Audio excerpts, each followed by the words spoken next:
বিশুদ্ধ অঞ্চল পরিকল্পনা ড্যাপকে সম্পূর্ণ বেআইনি দাবি করে এটি সংশোধন ও ইমারত নির্মাণ বিধিমালা চূড়ান্ত করতে সরকারকে 15 দিনের আলটিমেটাম দিয়েছে রিহ্যাব। এই সময়ের মধ্যে দাবি মানা না হলে সব পক্ষকে নিয়ে কঠোর আন্দোলনে নামার হুঁশিয়ারি দিয়েছেন আবাসন খাতের মালিকরা। বুধবার রাজধানীর সিডাপ মিলনায়তনে এক সংবাদ সম্মেলনে এই হুঁশিয়ারি দেন সংগঠনটির সভাপতি মোহাম্মদ ওয়াহিদুজ্জামান।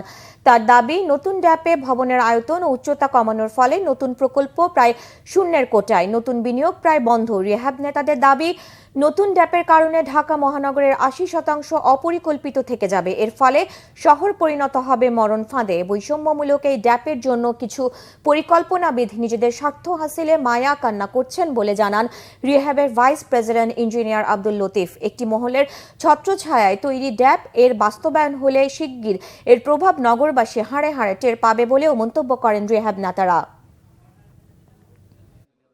আগামী 15 দিনের মধ্যে ঢাকা মহানগর ইমারত নির্মাণ বিধিমালা বাস্তবায়ন করতে হবে। কোনো ধরনের কোনো সময় ক্ষেপণ এবং টালবাহানা চলবে না।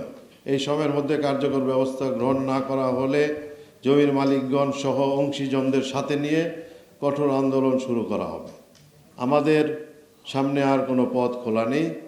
আমরা প্রত্যাশা করি বর্তমান অন্তর্বর্তীকালীন সরকারের সংশ্লিষ্ট কর্তৃপক্ষ এই বিষয়ে উল্লিখিত সময়ের মধ্যে জরুরি ভিত্তিতে পদক্ষেপ গ্রহণ করবেন।